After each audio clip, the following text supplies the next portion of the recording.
Hi guys, welcome back to Tamil live Raj.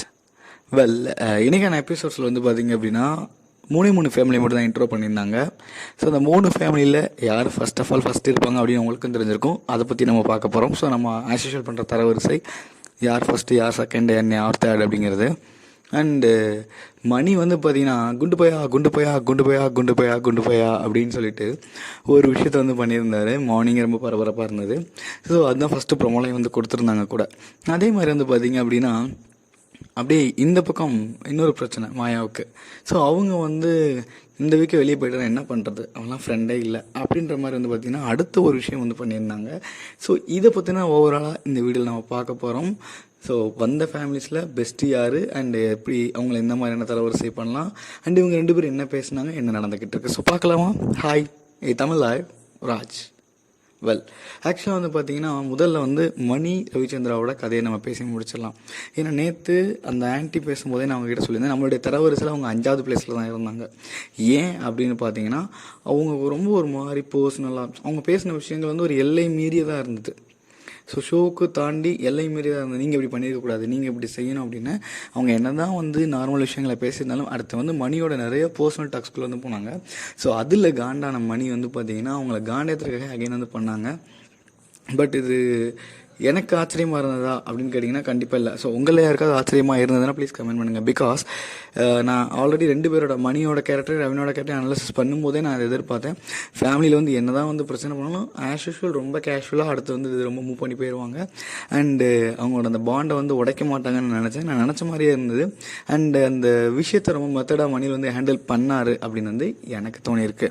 So இதை பற்றி உங்களுக்கு தான் மாற்று கருத்து இருந்ததுன்னா கொஞ்சம் கமெண்ட் பாக்ஸில் மென்ஷன் பண்ணுங்கள். அண்ட் வழக்கம் போல் நம்ம மாயா கேட்கவா வேணும்.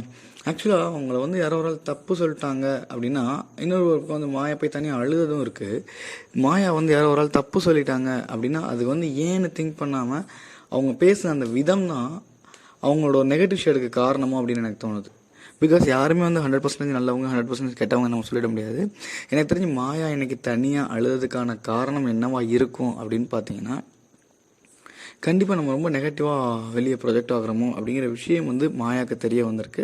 ஸோ அதை பார்க்கும்போது அவங்களுக்குள்ள டெஃபினட்டாக ஒரு ஃபீல் வந்து இருக்குது. ஸோ அதனால தான் வந்து பார்த்திங்கன்னா அவங்க அழுதுருக்காங்க. அண்ட் அவங்க அம்மா அப்பா வந்தப்போ அவங்க அம்மாவும் சிஸ்டர் வந்தப்போ கூட அழுதாங்க.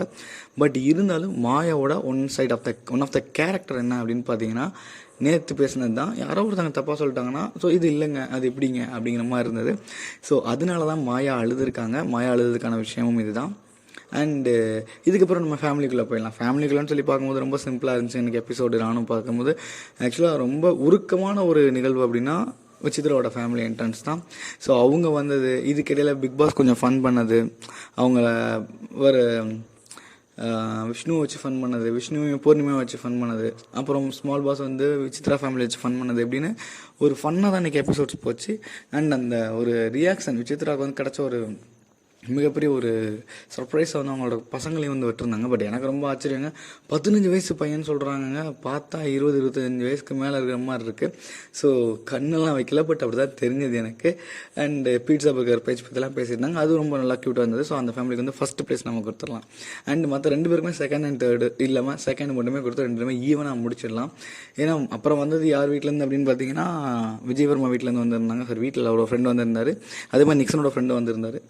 ரொம்ப காமனாக பேசி முடிச்சுட்டு போயிட்டாங்க.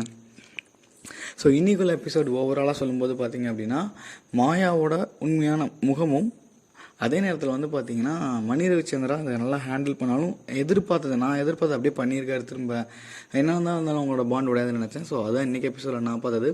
இதை தவிர்த்து நீங்கள் ஏதாவது செக் பண்ணியிருந்தீங்க அப்படின்னா மறந்துடாமல் கமெண்ட் பாக்ஸில் மென்ஷன் பண்ணுங்கள். Thank you so much. ரொம்ப பெருமை பார்த்ததுக்கு இன்னும் ஒரு நல்ல ஒரு வீடியோவோட உங்களை சந்திக்கும் வரை உங்களிடம் விடுவது உங்கள் ராஜ்.